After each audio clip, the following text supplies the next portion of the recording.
My biological parents are both alive, but I have no parents.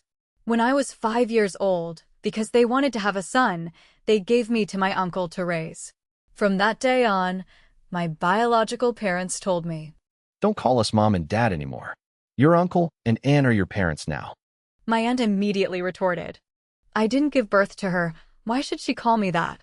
So, at just 5 years old, I became a child with no father and no mother. When I turned 5, my biological parents accepted $500, intending to marry me off to a couple with a mentally disabled son. Luckily, my uncle ran through the night to get there, shielded me behind his back, and said, "My family already has 2 sons. Just let third sister be my adopted daughter." At that time, I didn't have an official name yet. Like many other third-born daughters in the village, I was simply called third sister. Later, my aunt brought this up countless times. "If it weren't for your uncle, you would have been married off to that idiot. When you grow up, you must be grateful to your uncle, do you hear me?" My uncle asked an elder in the village to name me, Song Lucy. He hoped I would be a bright, sparkling gem, but in reality, I was just an ordinary pebble with nothing outstanding. My uncle was very kind, but he was also very busy. Every day, he had to drive a threshing machine around the villages to help people thresh rice. He left the house at 5 or 6 in the morning and sometimes didn't return until 8 or 9 at night. My aunt always had a face as cold as stone. My eldest brother, Luke, was 13 at the time, and in his rebellious phase, he barely paid any attention to me. My second brother, Leo, was more than 2 years older than me. He pulled my hair, tugged at my shirt all day, and even stuffed a dead rat into my blanket. Every day, I hoped for rain, because only when it rained would my uncle not go to work. Only when my uncle was home did I feel that place was truly my home. Not long after, my uncle sent me to kindergarten. My aunt was so angry her face was long as a mile. "You bring her back to feed her, that's enough. Now you're wasting money sending her to school. Do you have too much money and don't know where to spend it?" My uncle just smiled and coaxed her. The village chief said that nowadays children must go to school. Not letting them go to school is against the law. My aunt continued to curse endlessly. I stood there, hands clasped together, not saying a word, wishing I were deaf so I wouldn't hear anything. My uncle lowered his voice to soothe her. "Come on, don't talk about these things in front of Lucy." My aunt glared at me sharply like a knife, then turned and walked into the kitchen. Shortly after, the sound of a knife chopping on a cutting board rang out from the kitchen. My uncle pulled me closer and gently advised, "Your aunt has a bit of a hot temper, but her heart isn't bad. Lucy, later on, try to help your aunt with more chores, and she will grow to like you." After school, my second brother Leo would gather with the boys in the neighborhood to play marbles or card flipping. As for me, I ran straight home to cut vegetables to feed the pigs. You guys probably don't know.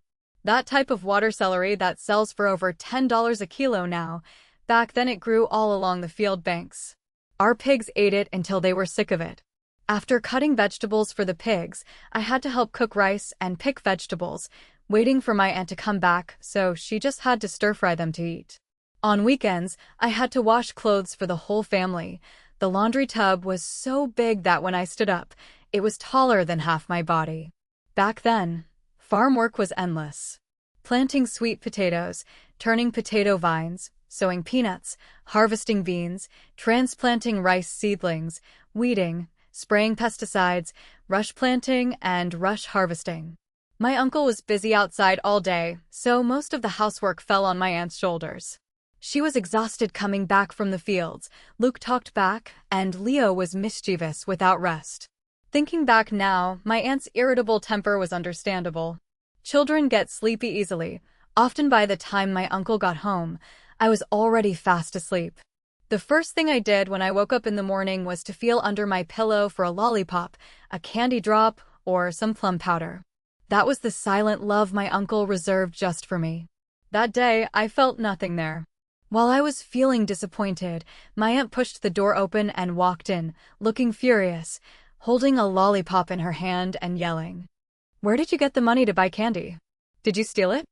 I pursed my lips tightly and didn't say a word. My aunt went crazy. Steal a needle when young, steal gold when old. I have to beat you so you'll remember this lesson. Saying that, she grabbed the bamboo broom standing in the corner and whipped it straight at me. Just then, Luke finished breakfast and was getting ready for school. He stood at the door, his voice breaking as he shouted grumpily. Are you mute? Dad bought that for you. Why didn't you say so? That night, I heard my aunt sobbing in her room. I've been with you for so many years, and I've never seen you buy me a single candy. Yet now you treat that little girl so well? My uncle gently coaxed her. Doesn't all the money I earn go to you to keep? If you want to eat anything, just buy it. I've never stopped you. But how can that be the same? All right, keep your voice down. It would be embarrassing if the kids heard. The voices in the room gradually quieted down, then my uncle gently pushed open my door. I choked out. Uncle, don't buy snacks for me anymore. My uncle tucked in my mosquito net and said softly. Adults arguing has nothing to do with you. Go to sleep. From the next day on, every time my uncle brought back snacks, there were 2 portions, one for me and one for my aunt. Leo screamed. I want some too. My uncle gave him a light slap on the back of the head. You're a boy. What are you eating candy for? My aunt spoke sarcastically. I also have to thank my niece to get this kind of treatment. But one thing was certain, when she walked past the neighborhood women sucking on a lollipop, my aunt's face was as fresh as a flower. She beamed and boasted. My husband treats me like a teenage girl.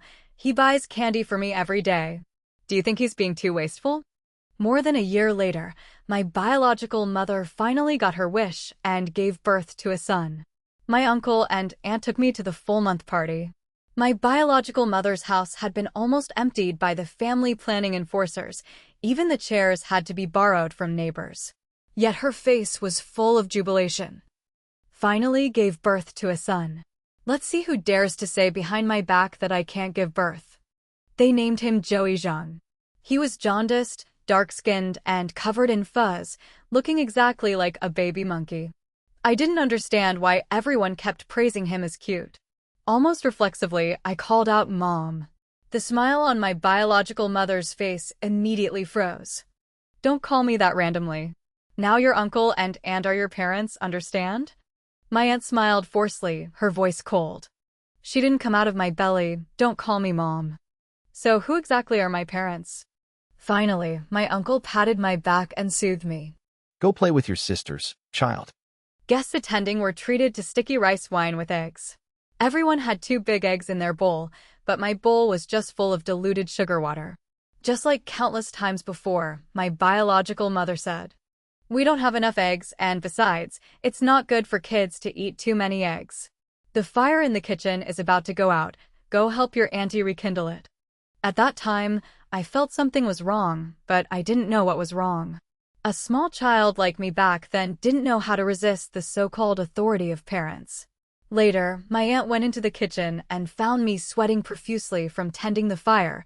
She immediately grabbed me and dragged me out. She pinched my ear and scolded loudly. "I just bought you these new clothes. Yet you crawl in here playing with fire? Can't even sit still at a party." Her shrill voice rang throughout the courtyard, forcing my biological mother to walk over. Her face was embarrassed. I asked third sister to tend the fire, My aunt let go of my hand, her face indifferent. "Oh, that's great then. She's your daughter, after all. From now on, just let her cook for you too." My biological mother's face changed slightly, and she quickly interjected. "I just asked the girl to lend a hand.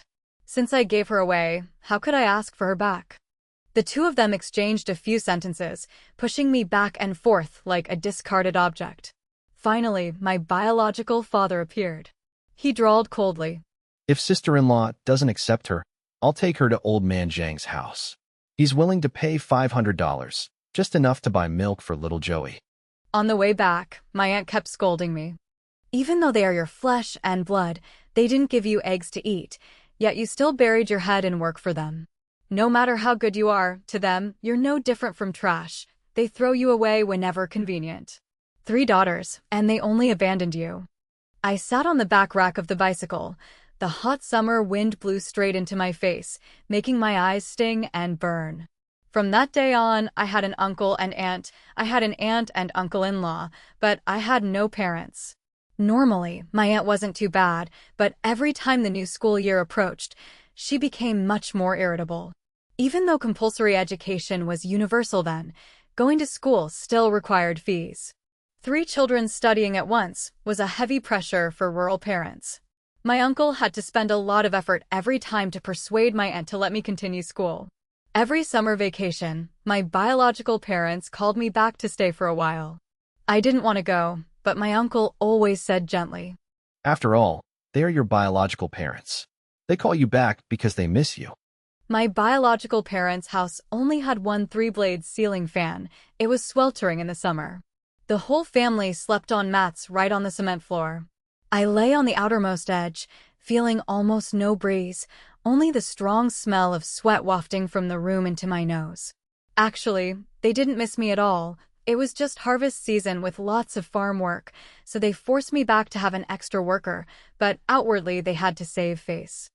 Third sister as a guest, how can we let the girl go to the fields to work? It's true I didn't have to go to the fields to harvest rice. Instead, I stayed home to wash clothes, cook, feed the pigs, and dry the rice. Once the harvest was done, they hurriedly sent me back. You can't stay long or your adoptive parents will be sad. Every time I returned, my aunt would scold and mock me for half a month. Days passed quietly. In the summer of my 4th grade, Luke finished vocational school and started working in a factory. The rice in the fields turned heavy yellow. Early that morning, my biological mother rode her bike to our house. Third sister is on summer break. I'm picking her up to play at my house for a few days. My aunt's face was heavy as lead, saying nothing. My uncle just smiled lightly and said, Then Lucy, go pack some clothes. My biological mother grinned broadly. No need to bring anything. Her 2 sisters at home have plenty of clothes. Waiting for my uncle and aunt not to notice, my biological mother grabbed my hand and whispered coaxingly, Living with your uncle and aunt, you have to work in the fields anyway. Come back with mom, no sun, no rain, it's so much better. Just then, my aunt walked out of the kitchen carrying a glass of cool herbal tea. Seeing this scene, I immediately pulled my hand out of my biological mother's grip and said loudly, I don't want to go. Big brother Luke went to work. The house is short of people. This year I want to stay and help. This girl doesn't know what's good for her. My biological mother said as she grabbed my hand tightly. Mom isn't going to harm you. My aunt stepped forward and yanked me towards her. Lucy doesn't want to go, so don't force her. Let her visit during Tet. That summer, I went to the fields to harvest rice with my aunt. Everyone in the neighborhood was surprised and teased. Wow, first time seeing little Lucy down in the fields. My aunt spoke loudly without hesitation. I've raised her for so many years. Isn't it natural for her to help me with some work now? From then on, I didn't return to my biological parents' house every summer break anymore. Although my aunt rarely smiled at me, she always bought me a new set of clothes every Tet.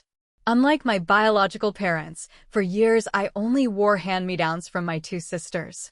Even my underwear had holes in it, and no one would buy me new ones. I knew who was good and who was bad just by looking. The year I graduated from elementary school, Leo passed the entrance exam for the first high school. Luke sent home $2,000, saying it was for Leo's tuition. Luke worked hard in the factory and his salary wasn't high. $2,000 was a significant amount at that time.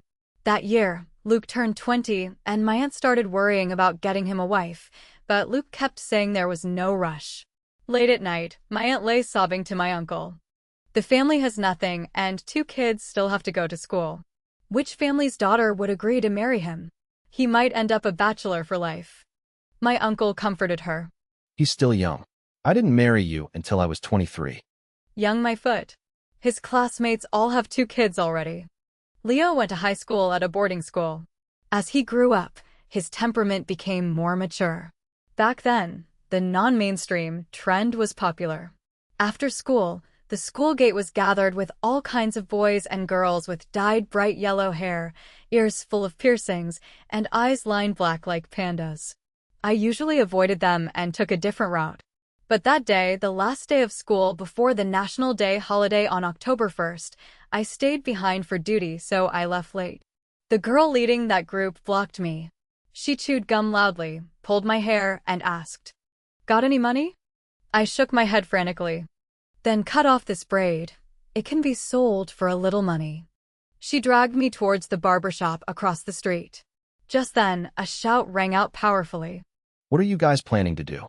My brother Leo rode his bicycle like the wind, braking sharply right in front of me. Dust flew up blindingly. He frowned and shouted. Let go of my sister right now. On the way home, he kept scolding me. You have to know how to fight back. Scream, kick, hit back. Are you going to let them bully you like that forever? After scolding for a while, he sighed. Well, it's best not to resist. Hair can grow back after being cut. Staying safe is what's important. The next day, he took me to meet an old classmate from junior high. It was a chubby boy with blonde hair and tattoos all over his body. He also frequented my school gate. From that day on, even if I walked past those girls, no one dared to touch me anymore. When I reached 9th grade, the women in the neighborhood started whispering about me. Lucy is about to finish junior high, right? Her uncle and aunt raised her for all these years. She must know how to repay them later. They also told my aunt. The girl grew up pretty and well-behaved. Next year, she can go to work and earn money. By then, won't her earnings be enough for your eldest son's bride price? My aunt replied forcefully. I've raised her for so many years and never mistreated her. It's only natural that she be filial to my husband and me later. When I was in elementary school, my uncle's mobile threshing business was still good. But later, most villages got electric machines. People just had to load the rice onto a tricycle and transport it themselves. It was fast, cheap, and convenient. My uncle's threshing machine was also very old, breaking down every few days, and business got worse every year. Leo was in 12th grade. His grades were very stable, and there was hope he would pass into a decent university. My uncle was happy for him, but worried sick about the upcoming tuition and living expenses. As for me, I thought I would probably be like my two sisters at my biological parents' house. Finish junior high, go to a factory as a worker. After a year or two, find a man who offers a high bride price, marry him, give birth, and be someone's wife. Because of that mindset, my midterm grades plummeted. My uncle held my report card, slamming the table in anger. How are you studying? You dropped more than 20 ranks. Like this, you won't even qualify to take the exam for first high school. Back then in the countryside, getting into first high school wasn't just about wanting to. Based on annual quotas, each school was only allocated a certain number of candidates eligible to take the exam. My school usually got about 30 spots. Anyway, after junior high, she's just going to be a factory worker. My uncle glared at me. Did you listen to those women outside talking nonsense? As long as you pass the entrance exam for first high, even if I have to sell my pots and pans, I'll let you continue studying. I glanced at my aunt. My aunt casually dropped a sentence filled with sarcasm. Why look at me? Your uncle is the head of this house. Saying that meant she tacitly agreed. My eyes turned red and I choked out. I will study properly. From that day on, I poured almost all my energy into studying, literally tying my hair to the beam and pricking my thigh to stay awake. My grades quickly improved. My aunt called me to do fewer chores. She grumbled. If your uncle knew I made you work, he'd scold me. I'm not raising a niece anymore, I'm raising a princess. Leo finished his university entrance exams with high scores, getting into a 985 university in the province. My aunt was so happy her face beamed, smiling so much the corners of her mouth almost cracked. As for me, I qualified to take the exam for first high school. To take that exam, I had to go to the district town. Teachers led students to stay in hotels, and food and lodging cost money. The hotel we stayed in probably hadn't had guests in ages. The blankets smelled of mold. At night, rats scurried in the ceiling, so I barely slept at all. As soon as the exam was over and I returned to the village, my face was pale. My aunt pursed her lips and shook her head. Looking at that face, I know you failed. A few friends invited me to Guangdong to work as factory workers. Some kind aunties even proactively introduced suitors to me. My uncle said just wait and see the scores before deciding. Very quickly after that, I turned 16. On my birthday that year, my biological mother suddenly came to the house. She even bought a small cake from town. I thought she felt guilty and wanted to make it up to me. Unexpectedly, after eating, she stated her purpose for coming. Third sister finished junior high and just turned 16. I found a very good match for you. The man is 25, had an accident so he walks with a limp, but the bride price offered is up to $150,000. In 2007, $150,000 in a small village was not a small number. My biological mother's face was radiant. By then, we can split this money in half. Luke's tuition and university living expenses won't be a worry anymore. Anyway, third sister didn't pass into high school. Working in a factory for a few years wouldn't guarantee earning that much money. She just said it straight to my face. Just like years ago, treating me like nothing more than a valuable item waiting for a bidder. I was so angry my face turned red. My mother kept rambling on, looking smug. Third sister, although that guy limps a bit, his conditions are very good. He got hundreds of thousands in compensation for that accident. Marrying over there is enjoying blessings. Mom gave birth to you. I have to think about your long-term future. I gritted my teeth. I will pass the exam. My mother sneered. Oh please, you were dumb as death when you were small. You couldn't even count from 1 to 20. Pass into first high school, my foot. I gave birth to you. I know exactly how much you weigh and how smart you are. Right? I really was stupid. I once foolishly believed she would feel guilty for abandoning me. Tears welled up and I screamed.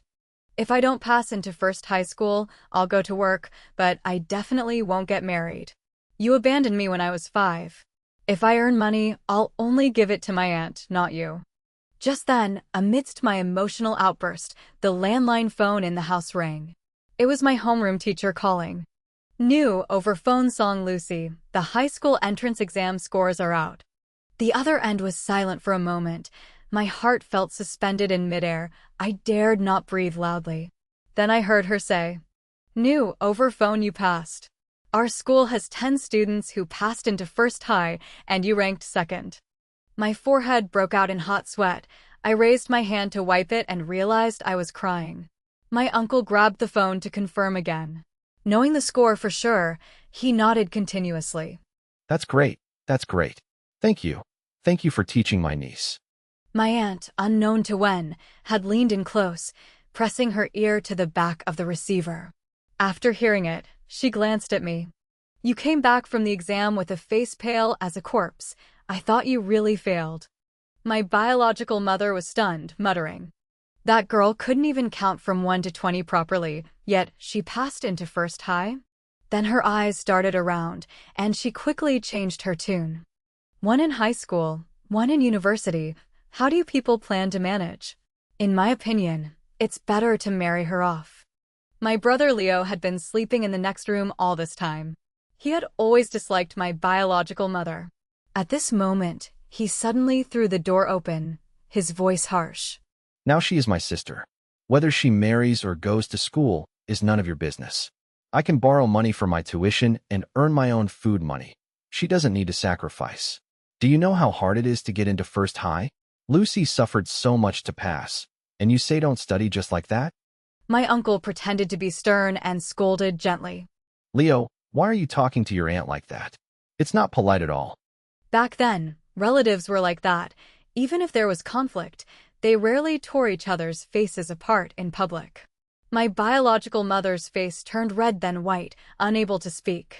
I took a deep breath and said calmly, Auntie, even if I get married later and get a bride price, that money will go to my uncle and aunt. You gave me away. You can't sell me a second time. My biological mother left in anger, scolding me as an ungrateful wretch as she walked. She even mocked that my uncle and aunt must have brain problems to spend money raising someone else's daughter for school.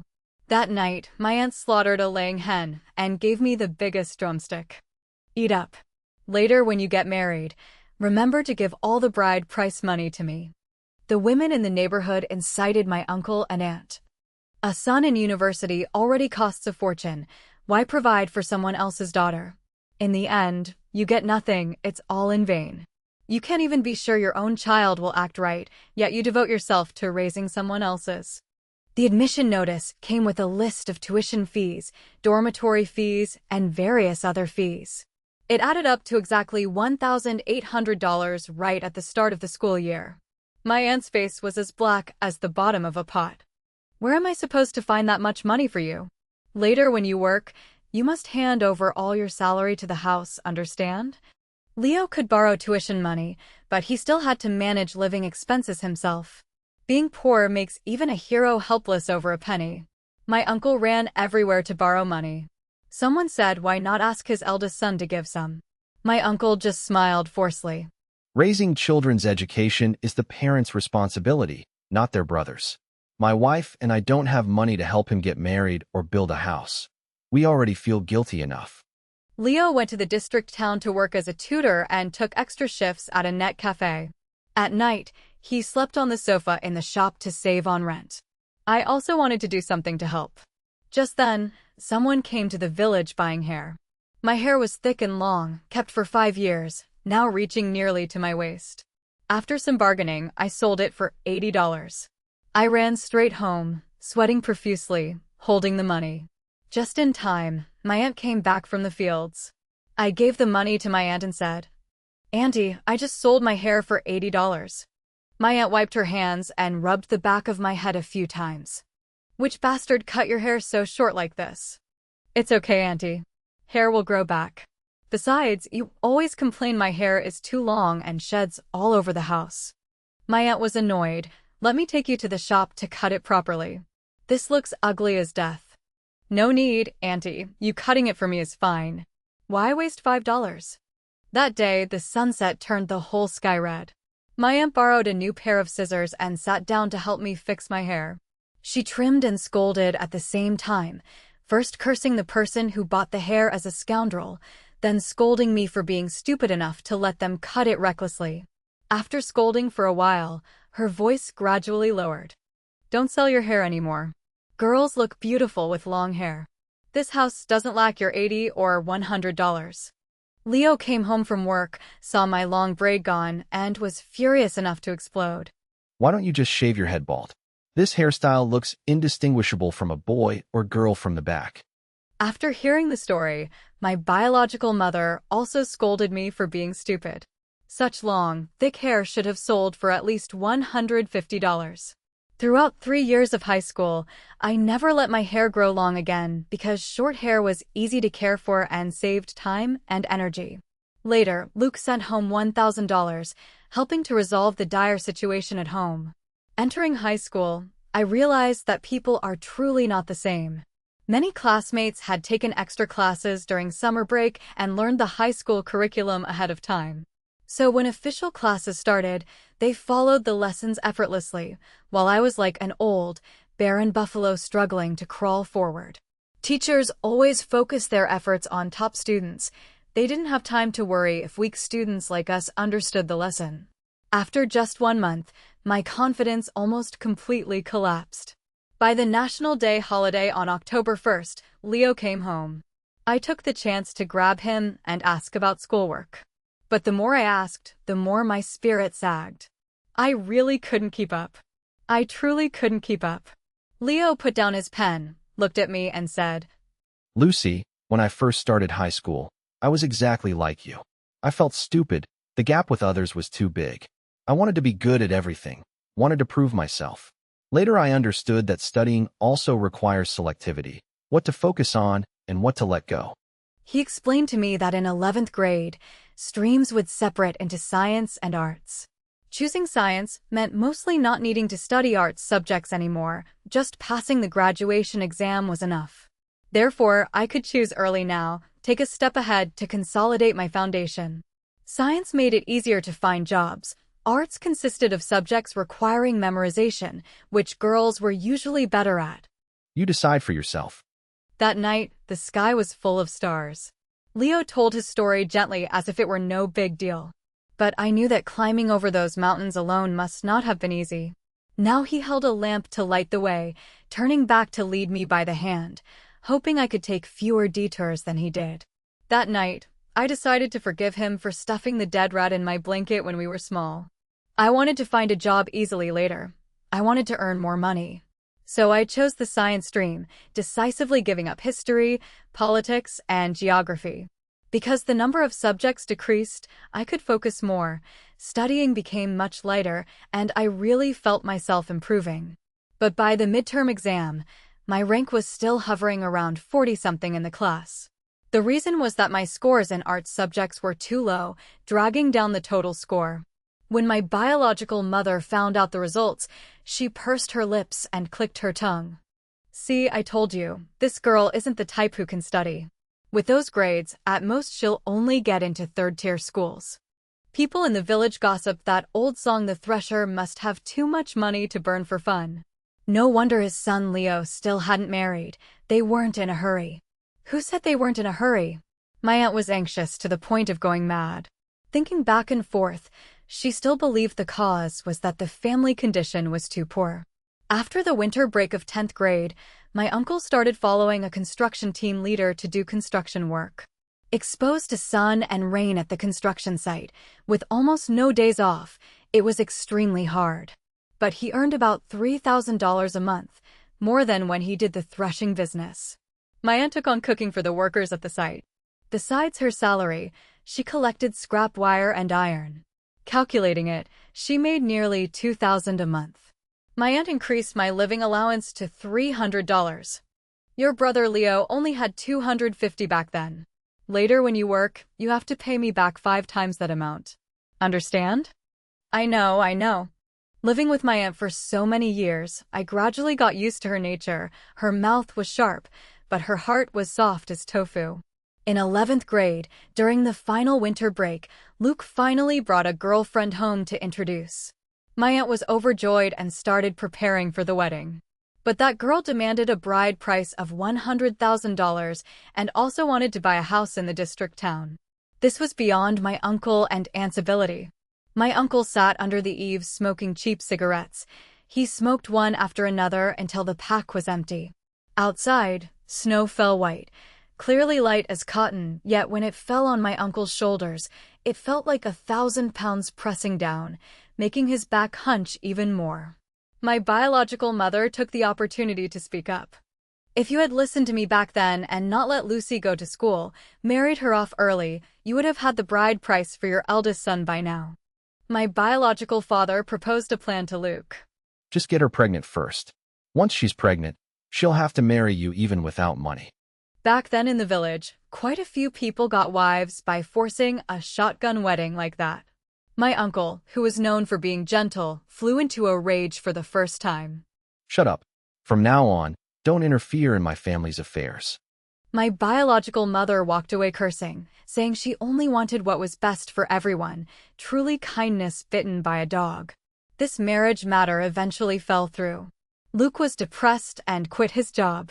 My aunt was heartbroken, her hair turning visibly gray. "He's nearly 26. Is he really going to live alone forever?" After quitting, Luke installed internet at home and bought an old computer. Villagers gossiped, their words threatening to bury my whole family. Some said the couple was blinded by pig fat, raising someone else's daughter only to ruin their own son's life. Others said the eldest son was finished, now not earning money, just staying home all day playing on the computer. My aunt ran everywhere asking matchmakers for Luke.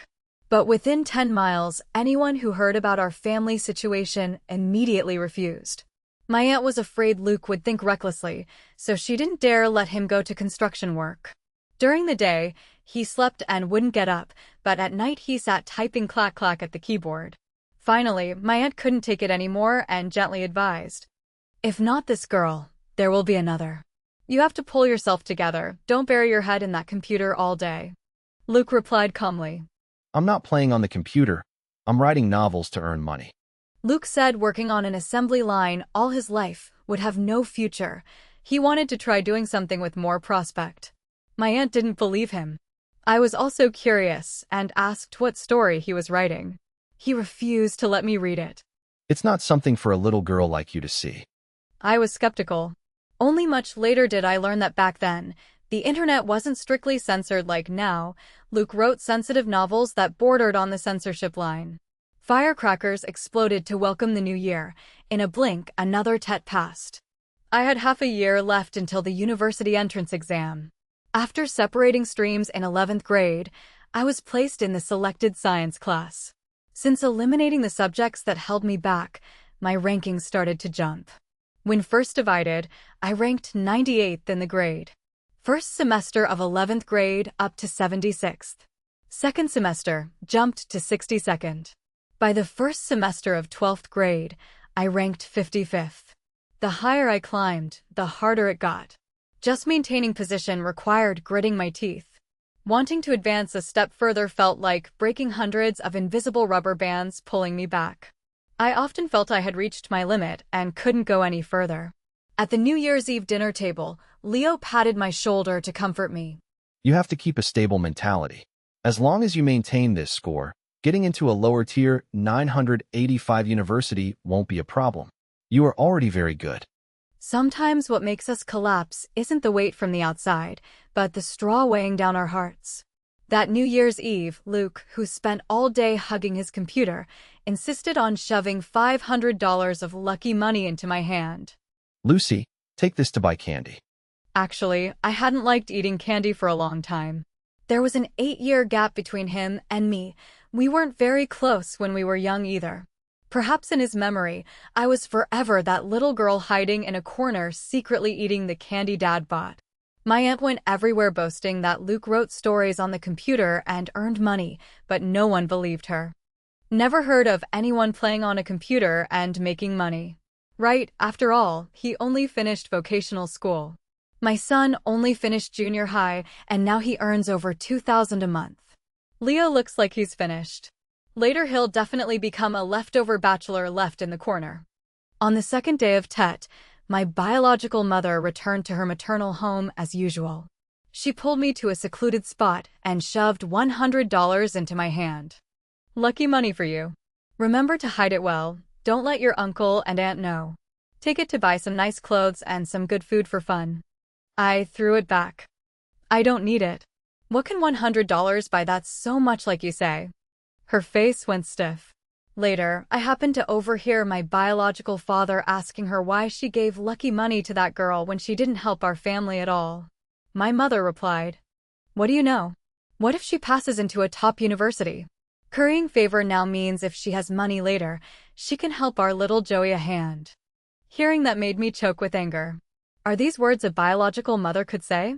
On the 6th day of TET, I went back to school. The study pace was more intense than ever. Thinking back now, those more than 100 days seemed to pass in a blink.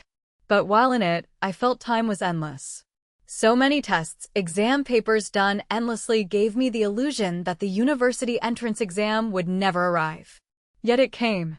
Although it was only June, the weather was suffocatingly hot.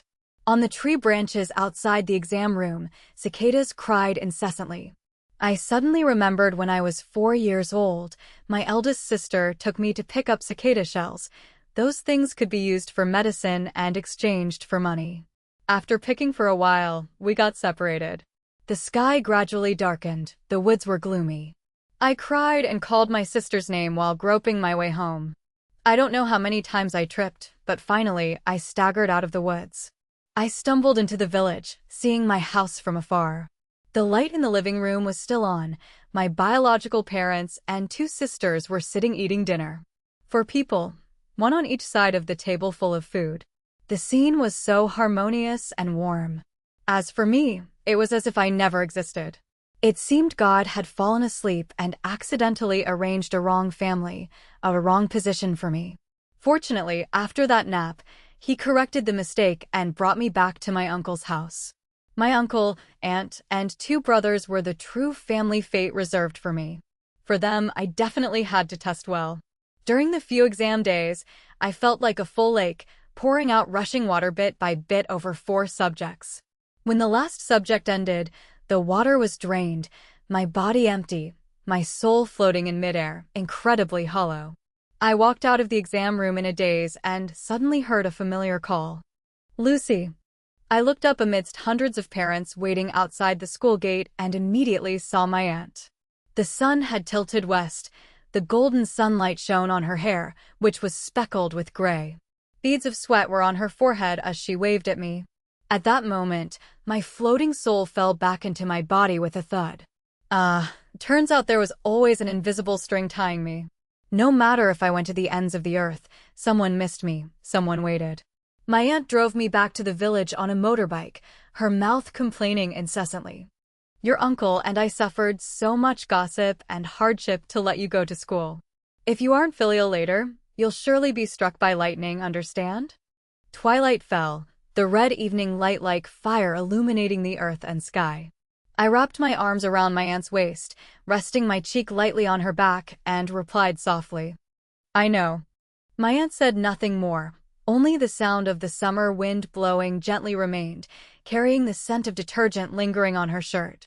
On the day exam scores were announced, my uncle took leave from work to come back to the village.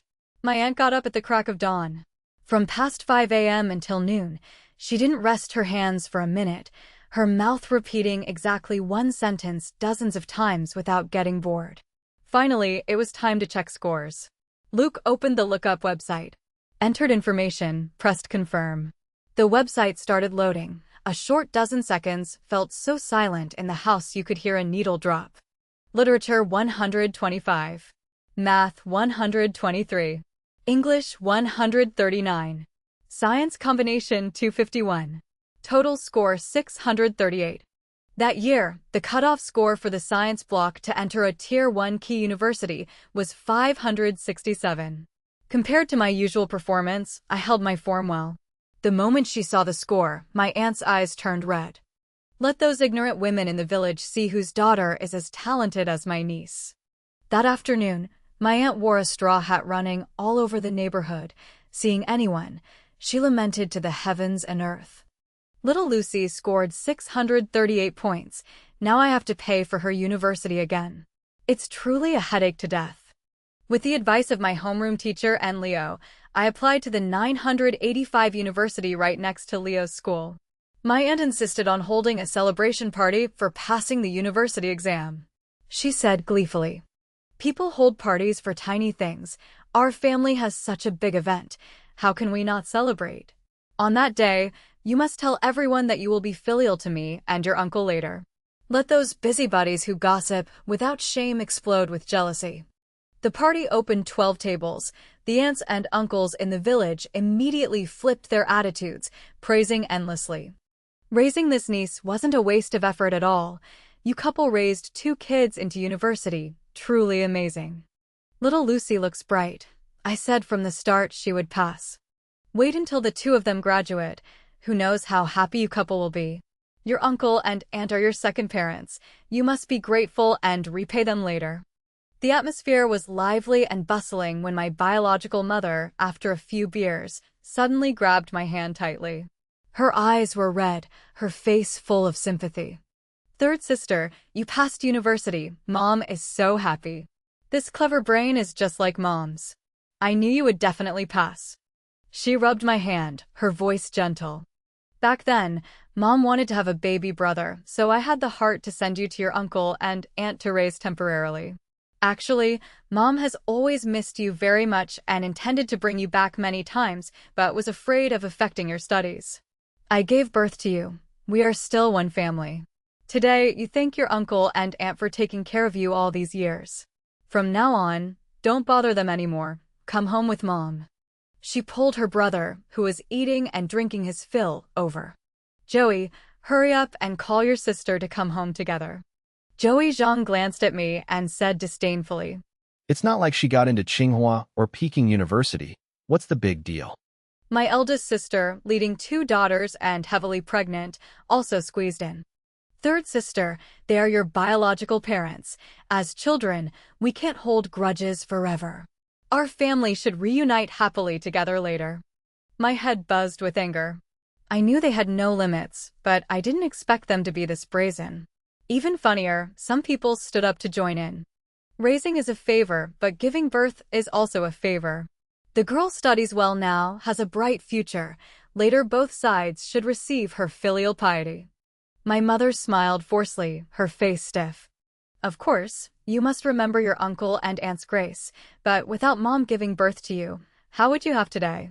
The root is still to remember your mom and dad's grace, she said as she reached out to pull me. We are truly one family. I yanked my hand away, my voice trembling. Auntie, uncle, I remember clearly when you gave me away, you two said from then on you would no longer be my parents. For so many years, you two never asked a single question about my studies. Didn't spend a single dollar on tuition, couldn't even buy me a pair of socks or a shirt. When I graduated junior high, Auntie even wanted to sell me for bride price money. For over 10 years, it was my adoptive uncle and aunt who raised and taught me to be a person. Saying this, my voice choked, tears on the verge of falling. During 3 years of high school, my adoptive aunt never bought herself a new set of clothes. Now that I passed university and have some achievement, you two run over demanding to claim me back? Do you think I don't know what you're calculating? I shouted loudly, my voice soaring. You treat me well now just to wait for me to graduate and have money, then latch on to suck blood and force me to raise your son, right? Don't dream. Are you crazy? I won't give you a single dollar. My biological father was furious and about to strike me. You ungrateful wretch. I am your father. Who taught you to speak to me like that? My uncle, aunt, and Leo ran over in time to block him. Luke silently pulled me back to protect me. My biological mother tried to suppress her annoyance and smiled. Joey is your biological brother. Helping him a bit is only right. Back then, Mom had no choice. Now Mom apologizes to you. Is that enough? After speaking, she even knelt down. If she really knelt today, my reputation would be completely ruined. The whole village would accuse me of immorality and force me to accept my roots. From now on, I wouldn't be able to break free from this disgusting family. I was so angry my eyes turned red. I just wanted to slash her. At that very moment, my aunt rushed forward, grabbing my mother's hair, and both sides engaged in a fierce struggle. Flora song, "Don't Play Tricks with Me." I held back out of respect for Lucy. You are truly shameless. Do you take me and your brother for idiots? Worked hard to raise someone else's daughter to this point, and when it's time to pick the sweet fruit, you demand to drag the child back home. Don't engage in pipe dreams. Lucy's future bride price must be given to me. The salary she earns is also mine. I raised her for over 10 years. This is what I deserve to enjoy. I tell you, if you want to take her back, fine. Give me $100,000 and I'll return the daughter to you immediately. At this moment, the onlookers recovered their senses and hurriedly rushed in to intervene and pull the two apart. My aunt fell sitting on the ground, wailing loudly. Oh God, why is my fate so miserable? Married into the Song family, toiling for decades, first bullied by my mother-in-law, now plotted against and harmed by my sister-in-law. While crying, she recounted everything she had done for me over all those years. When I was 7, I had a high fever and fainted. In the middle of cutting winter cold, she ran barefoot more than 5 kilometers to find a doctor in the village. At 10, it rained heavily, and she went to school to pick me up. On the way back, encountering rising floodwaters, she carried me and was almost swept away by the current. On her leg, there is still a long scar from a tree branch scratching her that day. The years I was in junior high, she almost single-handedly shouldered over 10 acres of fields, just hoping to earn a little extra for my tuition. In high school, she followed my uncle to construction work. In the intense midday sun, the sun glaring like poured fire, she wore a straw hat bending down to pick rusty nails in the construction site to sell as scrap for money. She cried and screamed. I dug out my heart and liver to raise this girl, and now you say take her and you can take her? Then what's the point of living? I might as well die. Everyone around was horrified. I was also pale. People rushed to comfort my aunt while clamoring to criticize my biological mother. You are truly a woman with no conscience. Do you have to push your sister-in-law to a dead end to be satisfied? For over 10 years you didn't raise the girl, didn't provide for her for a day. Now what reason do you have to demand her back? If you truly loved her, you wouldn't have lacked opportunities to bring her back all those years. My biological mother still refused to give up. She is my biological child. I really can't bear to be apart from her. You scoundrel. It was my uncle shouting loudly, his face red with anger.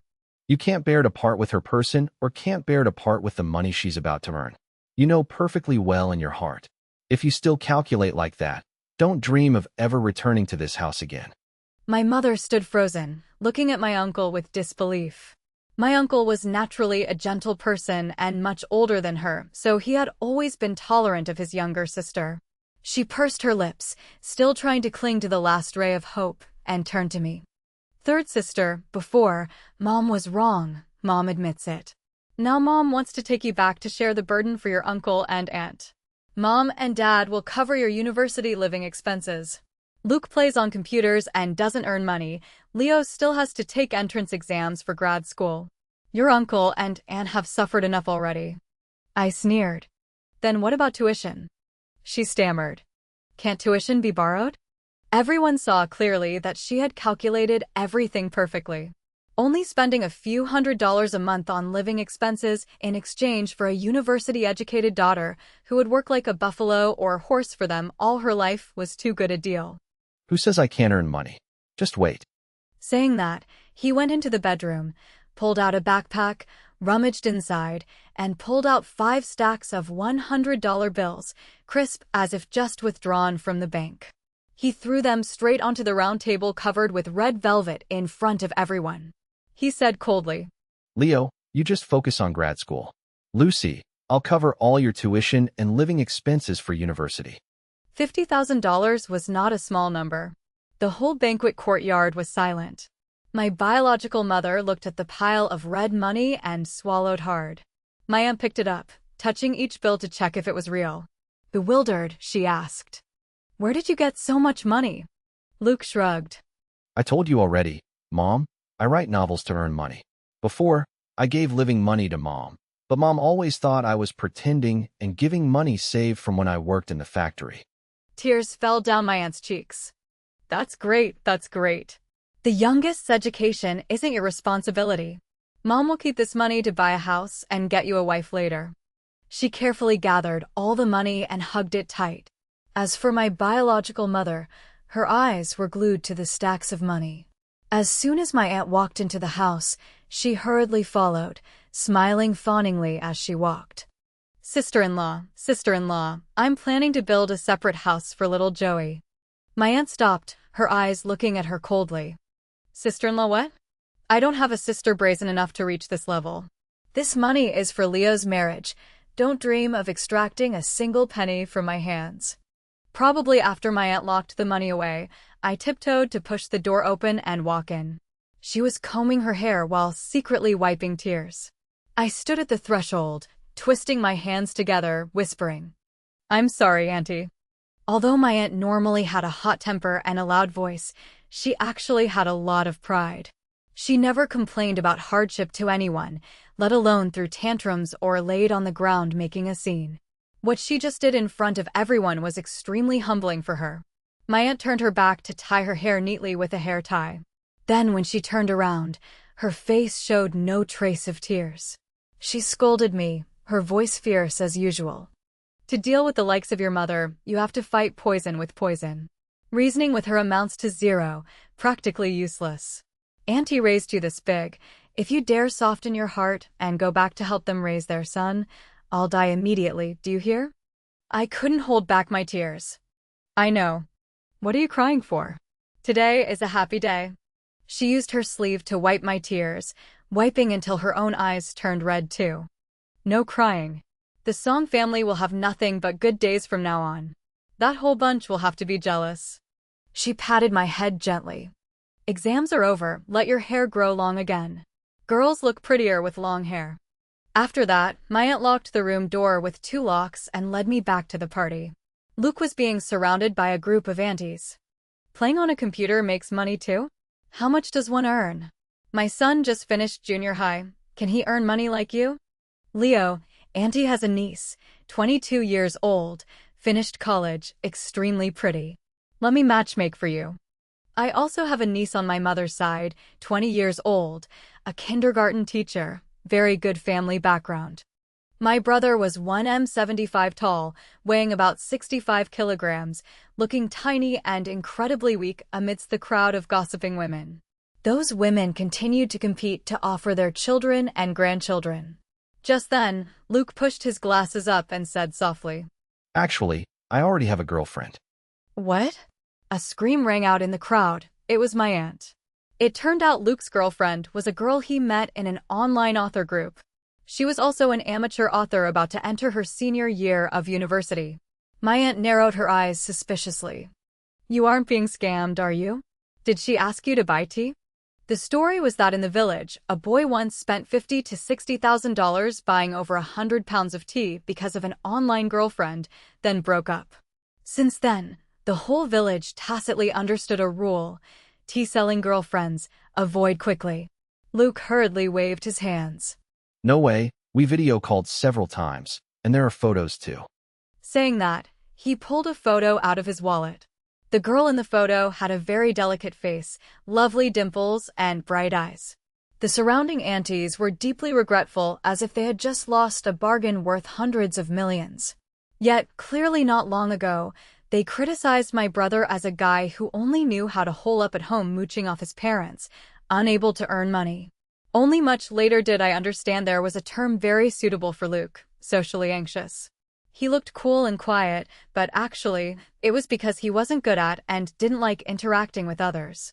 As the party dispersed, my biological mother still tried to act gentle as she left. "Third sister, don't misunderstand Mom. Mom still cares about you." My biological father ground his teeth, his voice full of resentment. Ungrateful thing. Back then I should have drowned you in a cesspit. I smiled faintly. Too bad I'm still alive, living very well, and I will live even better later. And that has nothing to do with you too. My biological father shook with anger. My eldest sister was unhappy. "Mom and Dad have their own difficulties. You should understand them a bit. Is the policy allowing 3 children yet?" She sighed softly. "I also have to bear a son, otherwise my husband and I won't know what to say to my in-laws." My 2 little nieces stood beside her, clothes old and worn, looking at me with fearful eyes. The eldest was about the same age I was back then. I looked at my eldest sister and asked, "When I was 4, you took me up the mountain to pick cicada shells, then I got lost and couldn't come home. Why didn't you come back to find me?" She froze, lips moving. "Did that happen? I don't remember anymore." See, the bone-deep pain they gave us, the fear one can never forget in a lifetime, yet they just casually drop a "I don't remember." I spoke softly, my voice calm to the point of coldness. "But I remember. If I had stayed at the Zhang family that year, I might have died in the woods at 4, died of high fever at 7, died in the flood at 10. And definitely, I wouldn't be standing here as a university student. Sister, don't deceive yourself anymore. Did they ever truly love us, their daughters? Do you really not know in your heart? Or maybe, eldest sister, being the first daughter, was once loved. But I, the third daughter, truly have never been loved by anyone." When my eldest sister left, her face didn't look very happy. Even though Luke said he would cover all my tuition, I eventually decided to take a loan. So Luke bought me a smartphone as a reward. The university was located in the provincial capital, only a tower bus ride away. Yet my uncle and aunt insisted on taking me. Leo pursed his lips. Back when I enrolled, no one took me. I managed alone. My uncle immediately slapped his back hard. Why take a boy? Your sister is a girl. How can she be like you? Later thinking back, I felt there was a term also very suitable for my uncle, daughter simp. He had little patience with my 2 brothers, but every time he talked to me, he was always soft and gentle. 2 days before leaving, my aunt bought hair dye. "Lucy, help Auntie dye my hair. My gray hairs are more numerous than the black ones now." The dye smelled quite pungent. While stirring it, I whispered, "No need to dye, Auntie, you look very beautiful like this." My aunt looked in the mirror and giggled. Of course, Auntie was also a beauty of the region when young. But in a few days taking you to school, I have to dye it. Too much gray hair. What if people compare parents and embarrass you? How could it be embarrassing? She was the best relative in the world. She was the most worthy mother in this world. There was some dye left over, just as my uncle arrived. He rubbed my head. Don't waste it. Dye some for Uncle too. Leo stood leaning against the door frame, rolling his eyes, his voice sour.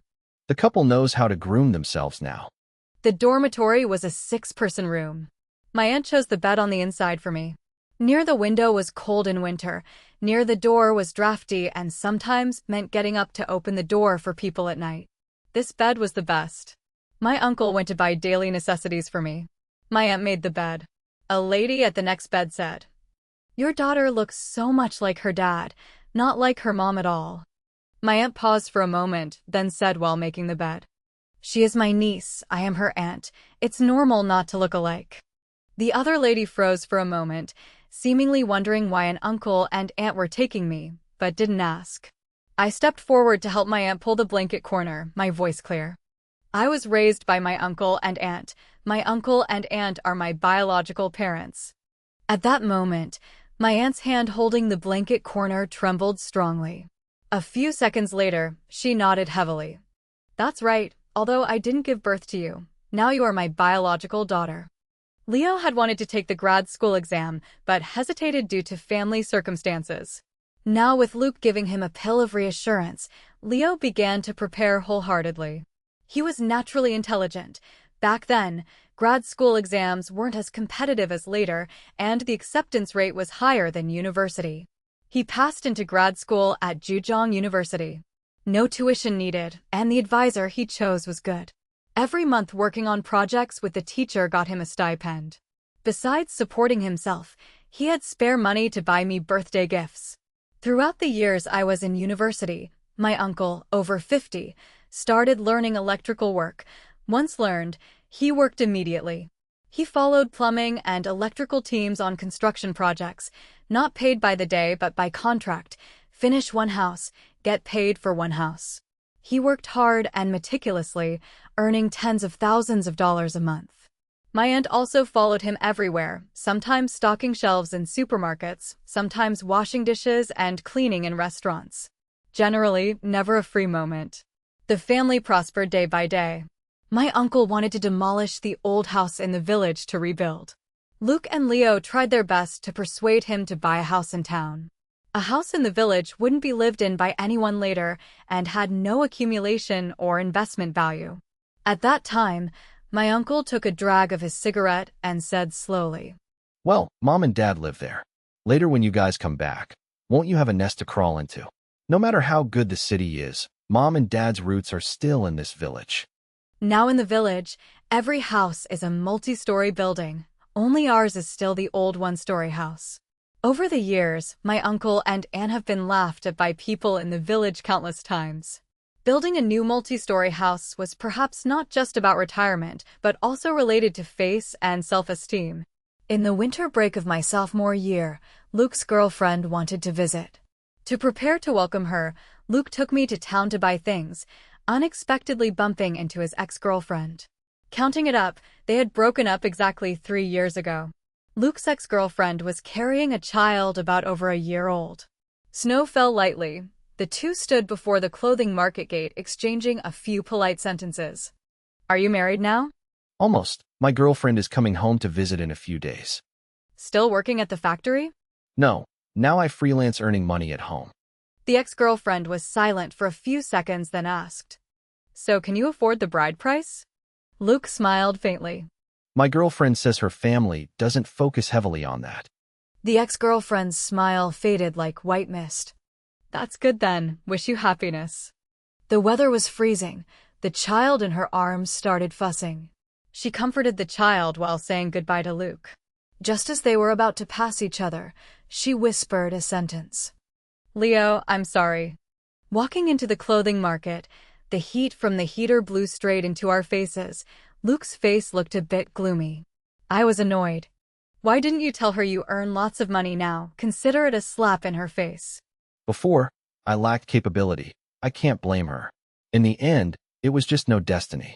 When we loved each other for 2 years, I didn't buy her anything good either. Actually, she suffered a lot of grievances. You look at her way of dressing now, you know she's probably not living well. No need to make her more awkward. I thought to myself, perhaps precisely because Luke could empathize and understand others like that, he could write such good stories. Luke's love path wasn't very smooth either.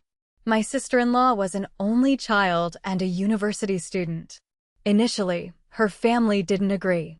Later, Luke put a down payment on a house in the provincial city and even bought a car. My sister-in-law's cousin was an editor for a website and knew Luke's reputation in the writing world.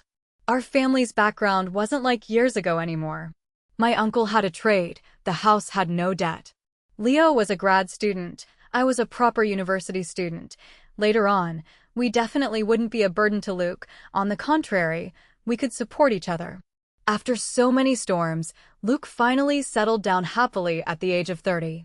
In the village, those who didn't go to university properly had all married early. Many of his junior high classmates had kids in 4th grade. On the day offering tea to the mother-in-law, my aunt cried like rain. She held my sister-in-law's hand, choking with emotion. Leo has been sensible and obedient since small, doesn't like to talk much. From now on, I hand him over to you. You two just need to live well together. Mom and Dad don't need you to worry. Back when Luke was going through rebellious puberty, whatever my aunt said, he talked back. Sometimes he ignored whatever was said as if deaf. Now my aunt must have forgotten it all, but back then she was angry enough to want to grab a knife and chop him. Leo reached his 3rd year of grad school and signed a contract with a state-owned enterprise in Shanghai. The annual salary was very good, and working enough years meant he could apply for household registration. My aunt was furious. So far away, what can we rely on later? Raising this son was in vain. Naughty as a wild cat since small, refusing to sit still, now great, flying straight to the horizon. Leo picked up the phone. Or should I call the company and say I'm not going anymore? My aunt immediately snatched the phone from Leo's hand. Are you crazy? Such a good job. So many people crowd to get in but can't. As for me, I just wanted to graduate early and work to repay the family, but both Luke and Leo advised me to continue to grad school. Now a bachelor's degree isn't much anymore. If you test after graduating, it won't be easy to pass. Mom and Dad have us to take care of. You're a girl, what are you worrying about? My aunt huffed. Just take the exam. Who knows if you'll pass? What if I pass? Pass, then go study. Studying for a master's doesn't cost tuition. Auntie and uncle are still healthy and can take care of themselves. At that time, my biological mother started complaining again. Still studying? Studying like this until 26 is certain. By then you'll be a leftover woman, who will take you. Mom thinks it's best to go out and earn money early. I rolled my eyes at her explicitly.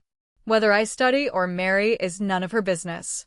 The major I chose was based on Leo asking around and proposing. I also contacted the advisor early. In the end, everything went as wished. I became her student. And also because of that, I met Larry, my senior, who was also my boyfriend later. After finishing grad school, both of us stayed in the provincial city. Actually, there were better opportunities elsewhere, but I didn't want to live far from my uncle and aunt. After working for 2 years, marriage was put on the plan. By then, my uncle's back was hunched, and my aunt had few black hairs left. Larry knew my background clearly. Together, we saved up $200,000. I gave the bank card to my aunt. I said before, the bride price money will be given to uncle and aunt. There's $200,000 in here. Later, when we renovated the house, my aunt brought that card out. Auntie hasn't touched a penny in here. Now you guys take it and use it. Uncle and I can still provide for ourselves. Wait until we truly can't make money anymore, then we'll find you children to rely on. Larry's family was also well off. The wedding was held at a hotel in the provincial city. I don't know if my biological mother was senile or not.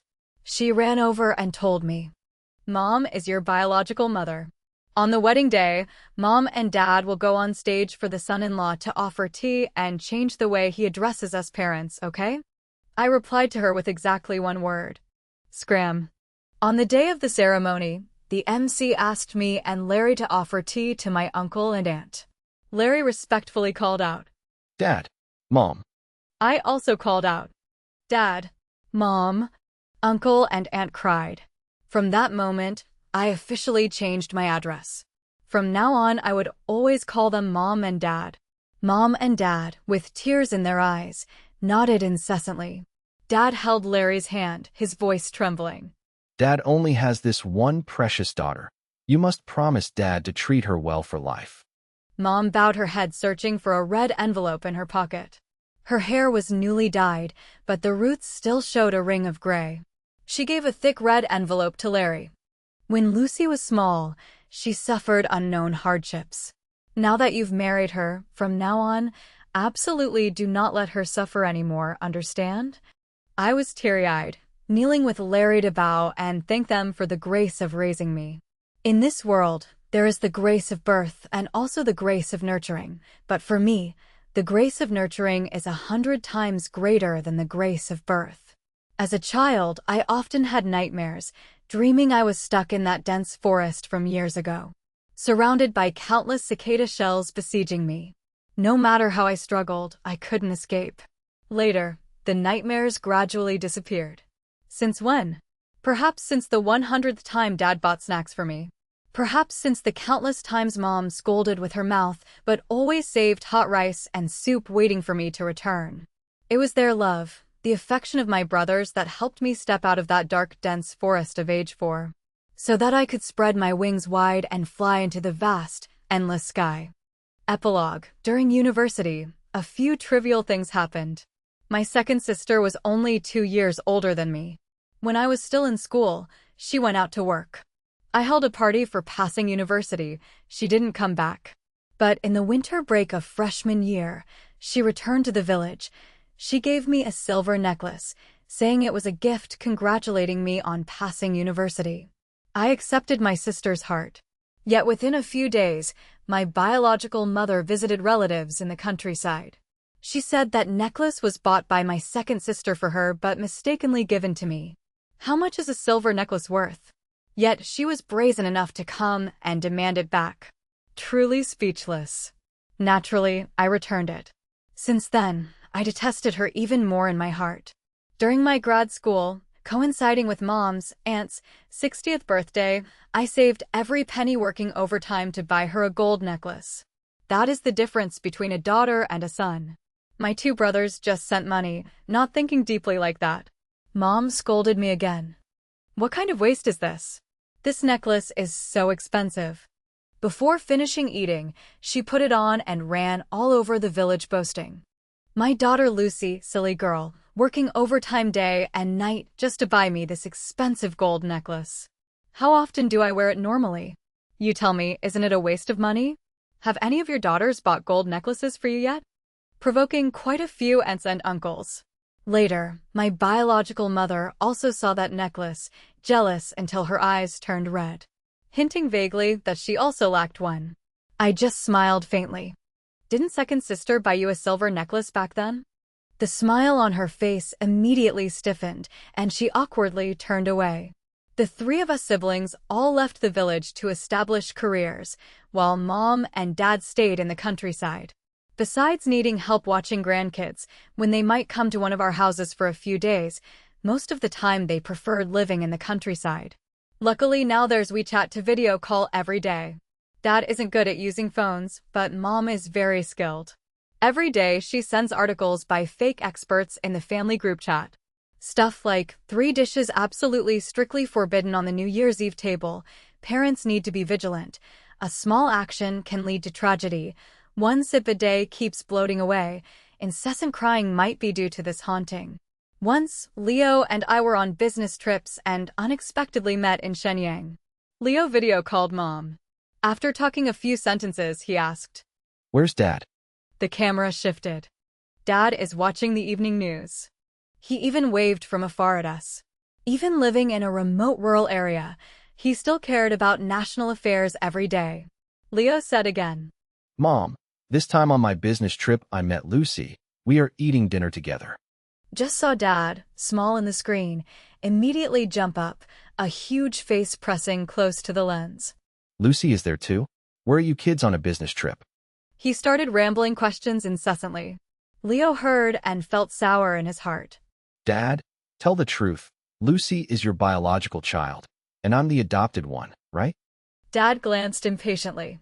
Move out of the way, you're blocking the whole screen. Leo almost vomited blood from anger. Dad ignored Leo, and the marriage issue gave an even bigger headache. Year after year, he still hadn't settled down. Mom was dying of anxiety. Every video call she didn't forget to urge marriage. At 30, Leo finally had a girlfriend, a senior 5 years older, extremely strong, with super work capability, earning 3 times Leo's salary. Mom wasn't satisfied. So old, giving birth will be hard, and your brother Leo in front of that girl is just like a puppy. Even I don't dare order my son around like that. Leo glanced at Mom. Mom, don't worry about my business. I chased her for so many years to succeed. Anyone who dares ruin it, I swear I won't marry in this life. At the wedding, Leo smiled from ear to ear. Great, my gut is weak. Determined to live off my wife in this life. Luke's wife was gentle and soft, while Leo's wife was strong and decisive. As Mom got older, major and minor matters in the family were decided by Leo's wife. Gradually, Mom accepted her, even boasting about her all over the village. My second son's wife spends money heavily, bought me some foot-soaking tub for thousands, a massage chair costing over 10,000. A person like me just farming and planting, what use do I have for those things? What a waste. Took me to buy a gold necklace, chose one thicker than a dog chain, wearing it might break my neck. Knowing how to earn money is good, but spending like that is too much. I keep reminding her. Leo's wife, if you keep talking like that, Mom, no one will want to chat with you anymore. She waved her hand dismissively. Oh, they're the same. Yesterday, Mrs. Zhang bragged about the gold bracelet her daughter-in-law gave her, showed it off 1,000 times already. These are normal parents like everyone else. Actually, they don't lack those things. But when children remember them, love them, care for them that is enough. That is the reason for them to confidently hold their heads high and live. Unlike my eldest sister, my second sister ultimately didn't listen to my biological mother's arrangement. She ran away from home with her boyfriend, disappearing for 2 years, then returned with a child at Tet.